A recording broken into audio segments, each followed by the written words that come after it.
E pra quem não acredita, olha só que a prova. Isso aqui são bichos, tá? De varejeira. Só pra vocês terem uma ideia do cheiro que é essa flor aqui. Pessoal, eu não sei o nome científico deste cacto aqui, mas é uma espécie de Werner. Olha só aqui como que e tá saindo vários botõezinhos aqui ainda. Essa aqui já murchou. Tá saindo outra ali, mas olha aqui. Literalmente bichos, olha só. Olha, vocês vão ver. Ó, tem até formiguinha aqui comendo os bichinhos. E eles estão se mexendo, olha ali, ó. Olha só. São bichinhos mesmo. Olha aqui, tem ovos ali ainda. Tem os bichinhos aqui aproveitando, né, pra comer.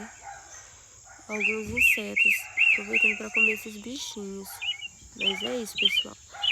Ela não tem um cheiro muito agradável. E acontece isso aí, ó. Esses bichinhos.